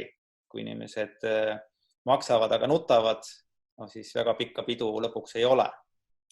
Et seepärast need asjad on ka rahaga seotud, aga mitte otseselt rahas mõõdetavad. Mulle hästi meeldib see küsimus, sellepärast et jube tihti ma näen selliseid olukordi, kus huvitatud osapooled, eelkõige siis klient ja disainer või agentuur ei lepi alguses kokku, et mis selle projekti nende jaoks edukaks teeb. Ja väga raske on niimoodi minna edu saavutama, kui sa ei tea, milline see välja näeb. Et ma siin julgustan kõigil klientidel ja ka disaineриtel nagu selle võtma üheks projekti alustamise täidetavaks lahtriks, et leppige kokku, mis iga osapoole jaoks edukas tähendab ja siis on võimalik, et kõik edukriteeriumid täidetakse ja kõik on võitnud. Kõik liiguvad selle edu poole, seepärast, et tegelikult neid osapooli on veel rohkem kui ainult disainerid ja disainitellija või siis selle tooteteenuse omanik ja mida ühtsemas suunas kõik selgemalt sõnastatud eesmärgi poole kõik, kes mõjutavad selle projekti edukust liiguvad, seda kindlam on, et me sinna ka jõuame. Hea kokkuvõte Pärtlit, et tegelikult see on see teema, mille üle disaini kogukond pidevalt kogu aeg diskuteerib ja taas defineerib kogu aeg, mis on nagu edu mõiste, et mõte see nagu kliendiga ütleme iga projekti alguses korra nagu läbi rääkida, ära defineerida on kulda väärt ja tegelikult hea meelega me liiguks edasi, annaks sõna Helenale taaskord, aga teisele Helenale, aga ma nägin, et Martinil oli ka käsi püsti, et tahtsid sa veel ühe kommentaari enne lisada, enne kui me Helenale sõna üle anname? tänan, lihtsalt selle viimase näite najal, et kui ma oleks rääkinud meie kõige edukamast või Softrendi kõige edukamast tootest, siis oleks olnud mingi muu. Aga mul ei oleks sealt nagu edukat lugu, aga ma olen veendunud, Softrend on samuti veendunud, et ka see on väga hea toode, sellepärast et tema edu on maine loojana ja sidemete loojana ja ta on kaudselt mõõdetav rahast teiste toodete müügis. Nii, ühesõnaga, nagu me aru saime, et see on teema, mis tulebki iga kord taas enda jaoks ümber defineerida. Palun, Helena. Aitäh! Tervist kõigile ka minu poolt. Ma olen Helena Weidenbaum. Töötan Moongascade'is disainijuhina ja kui ma siis nüüd enne tänast mõtlesin, et millist projekti ma teiega jagan, kaalusin emma-kumma vahel, tegelikult ma ei suutnud otsustada. Ja siis mõtlesin, et teen hästi kiire ekskursi nii-öelda 5 projektist, mis me siis nii-öelda nende digitoodete, disaini ja arenduse vallas teinud oleme. Nii, ja jagan oma ekraani. Et meie siis põhiliselt keskendumegi digitoodete disainile ja arendusele. Et üks konkreetne rahvusvaheline projekt on Indigo, mida me oleme teinud koostöös Kanada ettevõttega. Et täitsa niimoodi enne juba, kui see kodukontori töömudel hästi laialt levis, et siis me juba kogu aeg tegime nendega videokõnesid ja asju, et selles suhtes oli meil juba hea platvorm olemas. Ja selles puhus hästi-hästi oluline on alati see, et need klikitavad prototüübid, mida me teeme koostöös kliendiga, et me nagu siis läbi selle lihtsalt saame selle arenduse nii-öelda tsükli kiiremaks. Ja ühesõnaga neid klikitavad prototüüpe hästi palju soovitan kõigile rakendada, sest et läbi selle saab siis valideerida, kas see esialgne mõte, mida nagu sellise minimaalse elujõulise toote kaudu saaks turule tuua, kas see nagu töötaks või mitte. Olerex, kohalik näide, oleme teinud nendega koostööd, töötasime välja selle siis nendele mõeldud äppi, et inimesed leiaksid tanklad üles, saaksid haagiseid rentida ja nii edasi. Et igas projektis tegelikult see kasutaja-uuring on hästi-hästi tugevalt fookuses, et me saaksime nagu läbi kasutajate vajaduste seda parimat lahendust välja töötada. Väiksed tunnustused meile ka siit Kuldmuna auhinna galalt sel aastal, kui saime pronksmuna Swedbanki Androidi äpi disaini eest. Et selle sama projekti raames tegelikult hästi suurt kasutaja-uuringut tehti 3 Balti riigis. Meie tegime selle siis koostöös Swedbankiga Eestis ja teiste partneritega Lätis ja Leedus. Ja kogu see kasutaja-uuring iseenesest võimaldas meil luua seda lahendust, et ta oleks maksimaalselt kasutajasõbralik. Sest ega keegi ei taha seal nii-öelda nutitelefonis aega raisata, kui pangategevusi teha, et sa lihtsalt tahad teha oma makset, tahad ühesõnaga kiiresti oma finantsidest ülevaadet saada, et sellepärast need asjad nagu, mida rohkem läbi testitud on, seda töökindlamad on. Teepilet ka, et kuna me teeme nii need äppe kui veebirakendusi ja siis selliseid suuremaid süsteeme, et ka siis Teepileti puhul oli see veebikeskkond piletide ostuks, kõik need müügi, kus ma ütlen, kioskid, ka nende lahendus meie tehtud, disainitud ja arendatud. Et ütleme, ja seal oli hästi oluline see kasutaja-uuring just selles vaates, et aru saada, kus keskkonnas need piletimüügikioskid tegelikult asuvad. Et kui nad on ikkagi sellises bussijaama keskkonnas, kus on hästi palju valgust, siis ilmselgelt tumedal taustal mingisugune interface ei tööta nagu nii hästi, sest me peame nagu arvestama seda, et igasuguse erineva nägemisvajadusega inimesed seda lahendust näeksid. Ja muidugi üks siuke nagu pehmem ja toredam sõbralikum projekt Vaba Saba, mis oli tehtud koostöös Pesaleid ja kodutute kasside varjupaigaga. Et selle sama projektist eelmisel aastal disainiaundidel ka saime ühe spetsiaalse erilise märke külge. ja noh, selle sama nagu kasside adopteerimise ehk nagu kassitinderi abil nüüd siis kõik huvilised saavad endale sobiliku kodulooma nii-öelda adopteerimiseks valida. Ja noh, siis seal juba nagu hakata vastavalt selle sama pesaleid ja siis noh, ühesõnaga osapoolega nagu vestlema sellel teemal, kuidas seda kassi kätte saaks, millal ja kust ja kuidas.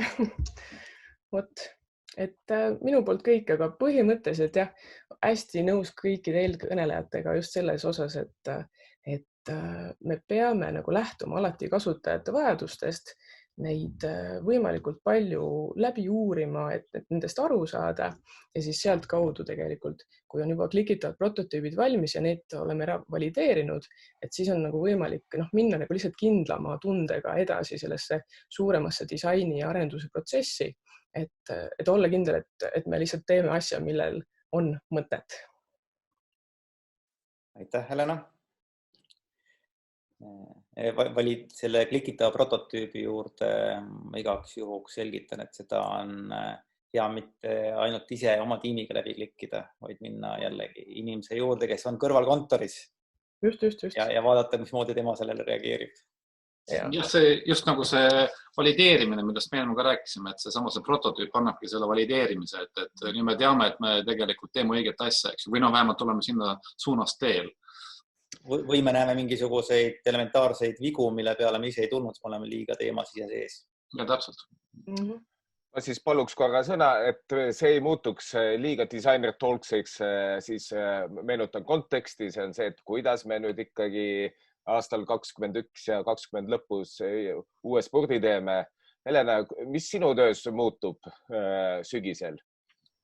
No eks me peame lihtsalt täpselt sama jõudsalt edasi tegema kõiki neid asju, mida me seni teinud oleme.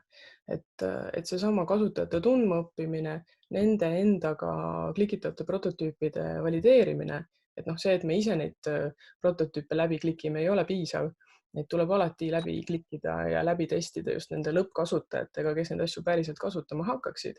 Et kõik need asjad tegelikult, mis on nagu täna kehtinud, kehtivad ju edasi. Nüüd lihtsalt valdkonnad võib-olla nagu muutuvad, et rohkem ühesõnaga üks valdkond, kus muidu võib-olla oli, ma ei tea, rohkem sellist parkimist ja kõike seda, et siis nüüd ka need samad kliendid, kes meil on, näiteks Indigo ka, eks ta selgelt otsib uusi turuvõimalusi tänases olukorras, et mitte jääda oma sinna parkimise keskseks, vaid leida see uus võimalus ja siin selles uues võimaluse otsimises saavadki disainerid abiks olla. Kuidas sul on tunne, et kas see võiks olla niimoodi, et positiivse arengu korral tegelikult kutsutakse disainerit grammi võrra varem juba laua äärde, mitte üritada strateegiaid ja suuri vaateid enne eksportturge ja kõiki neid makroasju ise välja mõelda, vaid et kaasatakse disainerid ja disainitiimid grammi võrra varem, just ma mõtlen konkreetselt sinu vaatenurgast. Kuidas sul tunne on? Seda oleme me juba näinud ka, et ikkagi varem kaasatakse ja selle üle on ainult rõõm, sest kui tuldaks ainult valmis lahendust nii-öelda arendust tellima, siis oleks meil nagu kurb tunne majas, sellepärast, et me disaineritena tahame ju kaasa mõelda selles samas protsessis juba protsessi alguses. Nii et seda kaasamist ja otse laua taha kutsumist algusest on juba rohkem hakanud toimuma küll. Kuulge, väga tore, aga et ajagraafikus püsides ma arvan, et anname äkki sõna Jaanile üle, et ega Jaanil on ka mitu sõna ritta panna. Ja, tere! Mina Jaan Newwest, endine ettevõtte tegevjuht, asutaja, täna tegelikult ennekõike ärijuht ja ma vaatan seda disaini natukene nagu selle nurga alt, et ma ikka toon selle ärilise aspekti sinna nagu sisse. Ma ei näita case'e, ma arvan, et väga häid case'e on siin juba nagu piisavalt olnud, et me oleme saanud teha samamoodi ära väga palju väga lahedaid asju. Eesti kõige kõrgema reitinguga hotell on Tartus, me oleme ka Tartus ja Tartus on jalgpallistaadion, mille nimi on Sepa jalgpallikeskus, mis just nimelt enda nagu läbi selle eduka disainiprotsessi leidis endale virtuaalsed omanikud ja Tartus sai üle 1000 noore ja lapse endale koha, kus sportida. Et see on, ütleme, et kui vaatame laiendatud, siis disaini, me mõtestasime selle nüüd siin kohe, kui see peale tuli 4 nädalat tagasi, kui meid kodudesse ära saadeti, siis esimene asi, mille me ette võtsime oma agentuuri siseselt, et kui varasemalt me olime kogu aeg rakkes ja klientidega, kliendiprojektide sees ja nagu ikka, kingselt panin ma kingad, et võtsime meie kätte ja tegime oma väga põhjaliku töötoa ja mõtestasime oma teenust ja oma olemust.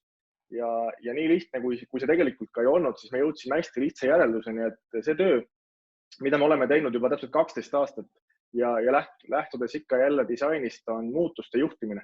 See asi, mis me aitame ellu viia, on muutused ja alati, kui tullakse disaineri juurde ja kui väljutakse disainiprotsessist, toimub mingisugune muutus. Aitäh, Jaan. Selle kommunikatsiooni mõttekäigule veel kiidan takka. Ma ei mäleta, kes seda ütles, aga võttis väga ilusti kokku ka meie kogemuse, et kui disainiplatvorm on hästi laotud, kui toode on hea, kui on aru saada nii tegijatel kui kasutajatel, milleks ta hea on, siis kommunikatsioon sünnib peaaegu iseenesest. Sul on need mõtted, laused sisuliselt kõik juba olemas, sa lihtsalt pead neid laheda step-tantsuga esitama, aga sa ei pea hakkama nagu nullist välja mõtlema mingisugust jaburat ideed, mille taga haigutab tühjus.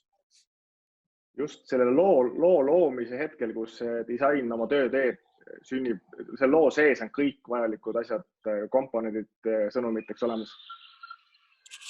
Sellest on räägitud jah, et renessanssliku mõtteviisi renessanss disaini valdkonnas on see, kuidas seda on ilusasti sõnastatud, kus kitsastelt spetsialiseerumistelt ja siis seal omavahelistest maadejagamistest on liigutud jälle väga selgelt nagu terviknägemuste holistilise vaate poole. Ja ma arvan, et tegelikult kui vaadata suuri trende, et ühtpidi sellise tervikvaate, holistilise vaate süvenemine just disainikogukkonnas või see, kuidas disainikogukond näeb disainiteenust või disainiprotsessi, teistpidi siis väga kiire reageerimine eri meeskondade kokkupanekuks, et need ongi võib-olla 2 sellist suurt makrotrendi, mis hakkavad meid vedama siis, kui me nüüd väljume kriisist ja mis suunavad meie kui kogukonna tegutsemise muutumist. Aga nüüd me lähme jälle taaskord väga filosoofiliseks ja ma arvan, et kui ma vaatan seda päevakorda, mul hakkab kell 3 loeng, et ma sellepärast natuke muretsen, aga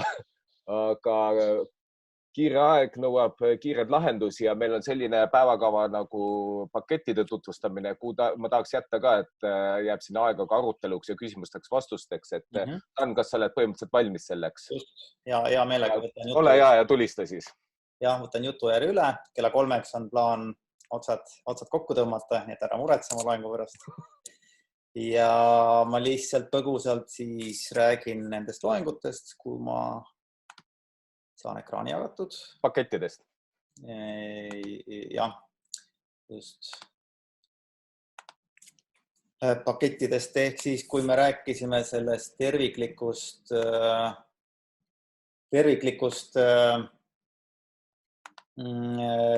disainiprotsessist, siis mida me saame täna teha, on mõned näited, abstraktsed näited, kuidas panna kokku disainimeeskond, kuidas see Pärtli tutvustatud disaini sprindi formaadis kas nädala või kuuga läbi viia, jõuda tulemusteni.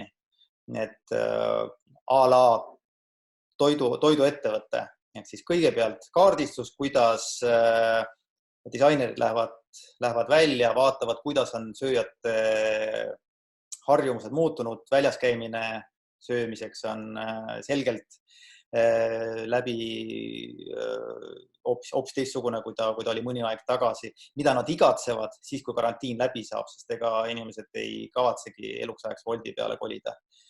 Ja selle põhjal, selle teadmise põhjal, mis inimeste igatsus on, saab luua strateegia, kas see on siis uutmoodi frantsiisimudel, kas see on mingi toidukomponentide saatmine, kas see on kokk tuleb sulle koju, mis iganes põhimõtteline lahendus ja selle põhjal sünnib siis teenuse disain, mis kirjeldab menüü põhimõtteid, teenindajate tegevust, asukohta, kohale toimetamist.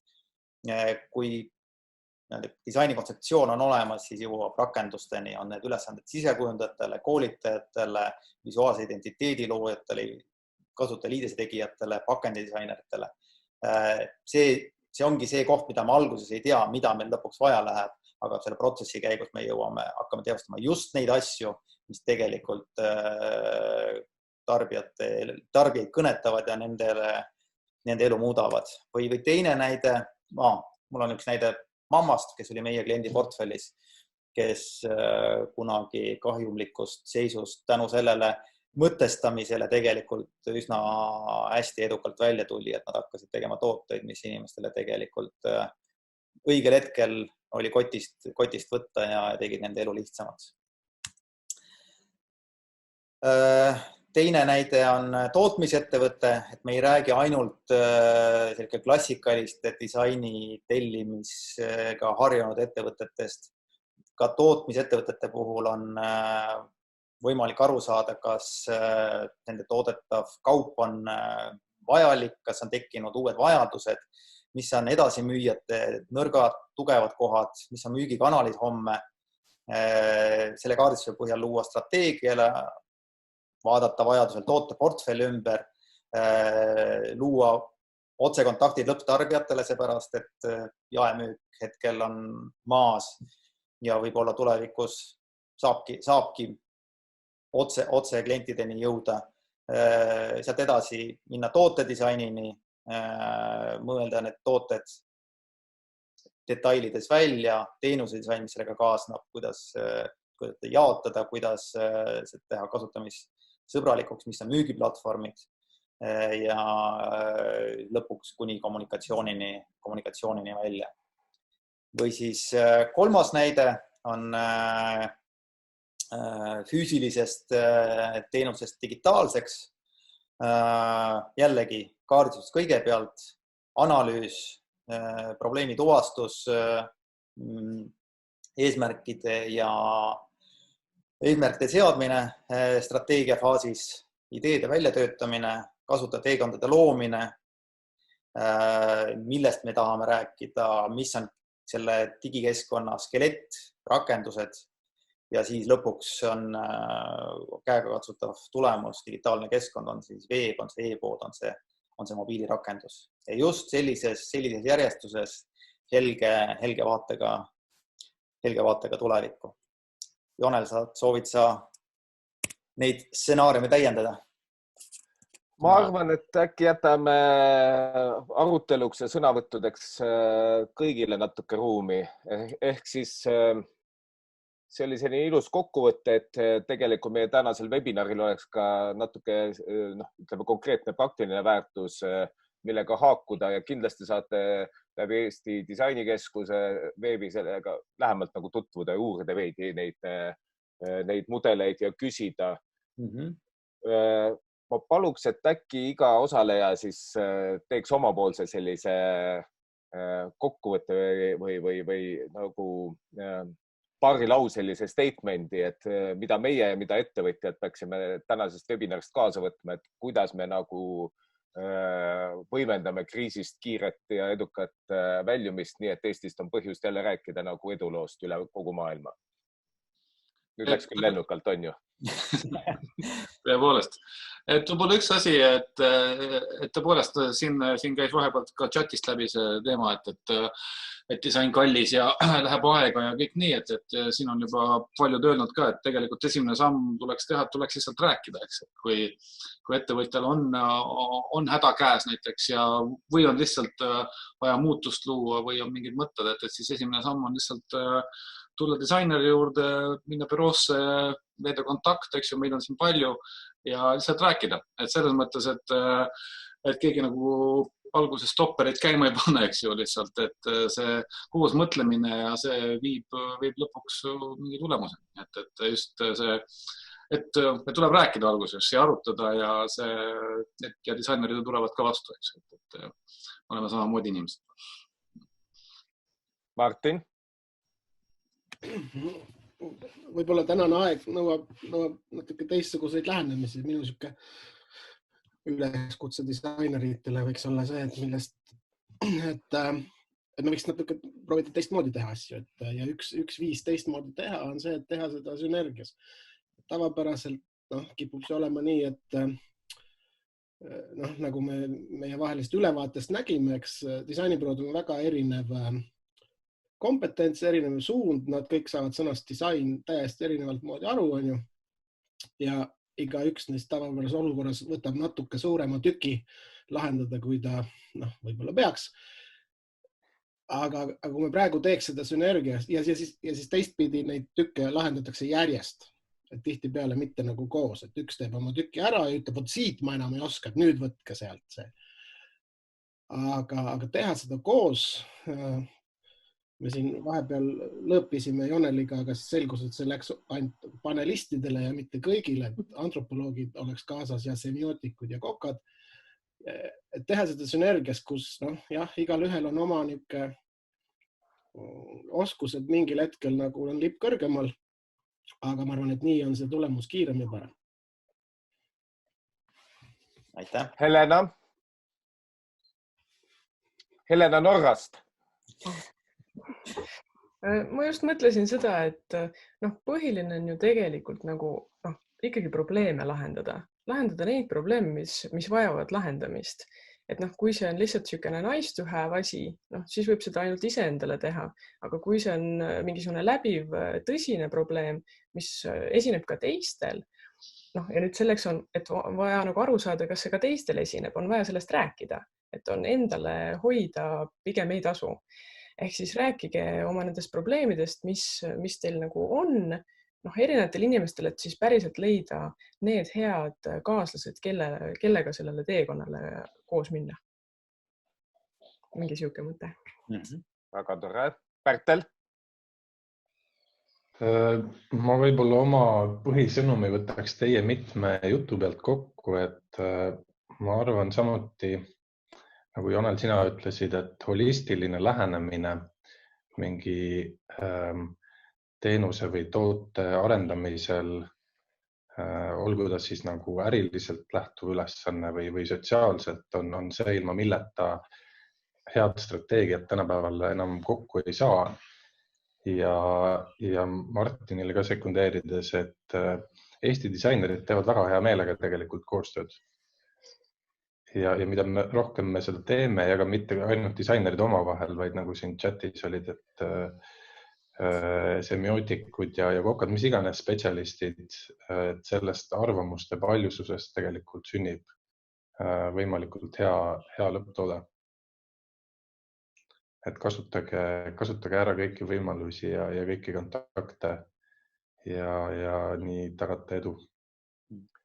Eesti on mõnusalt väike koht, et meil kõik tunnevad kõiki ja seda annab maailma vallutamisel väga hästi ka rakendada.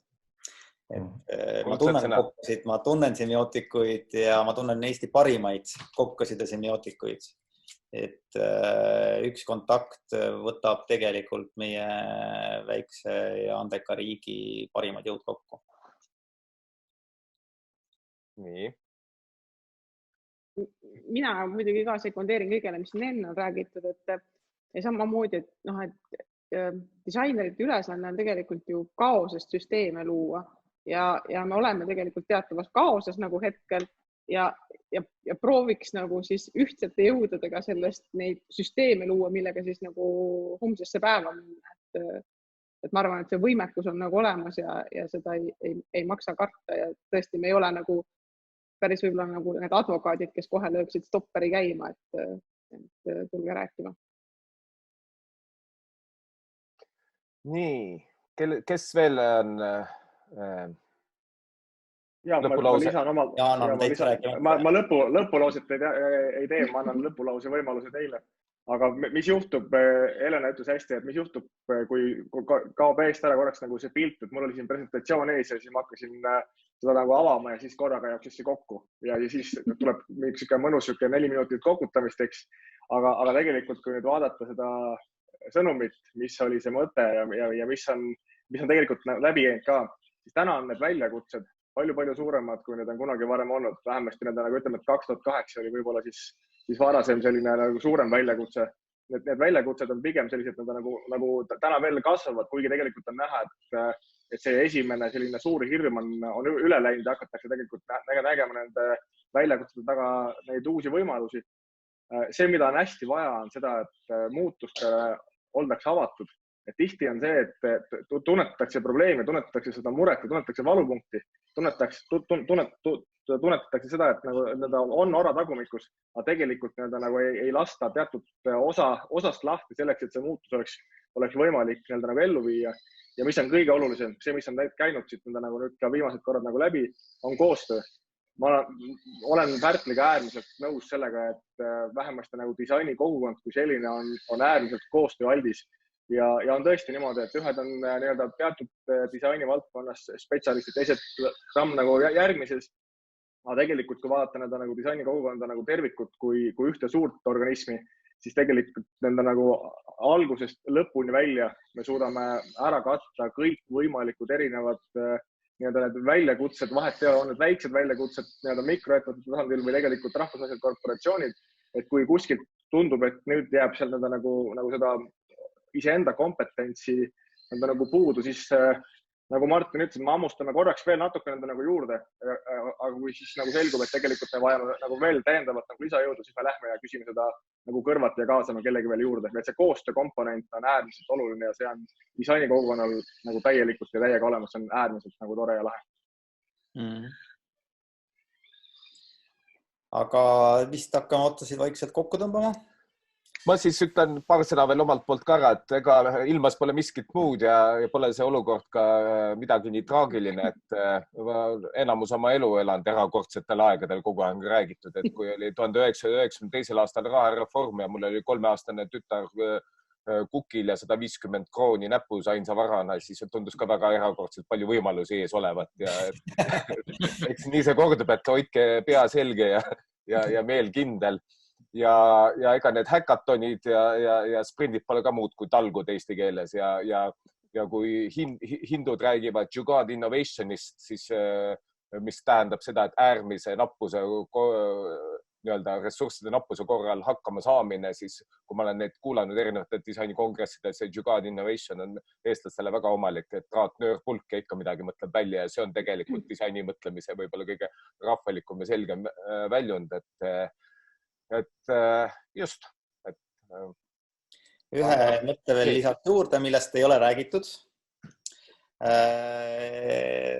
on keskkonnateema, et hetkel on erakordne olukord ja ühekordne kilekott on kõige populaarsem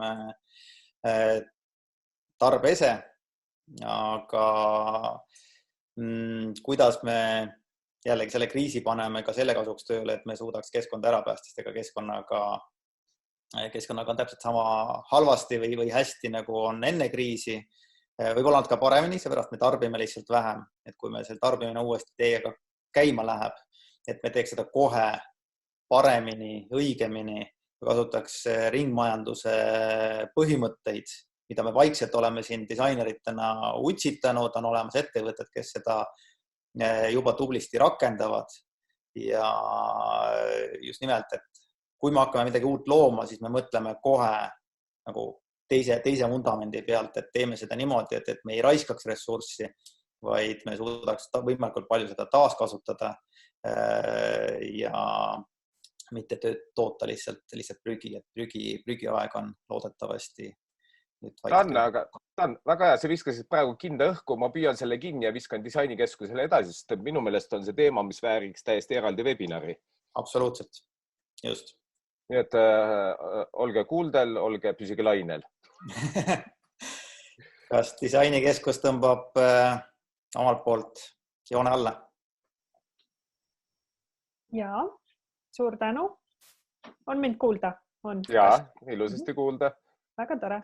Aga suur tänu kõigepealt teile panelistidele, et hea, et aitasite kaasa mõelda. Ma loodan, et või vähemasti minule olite te väga inspireerivad, ma loodan, et ka teistele kuulajatele ja me loodame selle salvestuse panna üles ka meie kodulehele ja seal on ka kõik muud huvitavad nende pakettide ja disainibüroode kohta, mida nad suudavad hetkel pakkuda ja milliseid võimalusi on siis teie ja disainerite koostööks. Veel kord suur tänu ja kohtumiseni siis keskkonnasäästlikel teemadel loodetavasti. Nüüd teeme selle disainlehvituse kõigile. Üks hetk veel oli, 60 inimest on see hulk inimesi, kes täna osales, oli vahepeal küsimus. Tuli sellele vastus ka. Aga disainlehvitus ka minu poolt. Ja aitäh publikule. Suur tänu. Aitäh kõigile.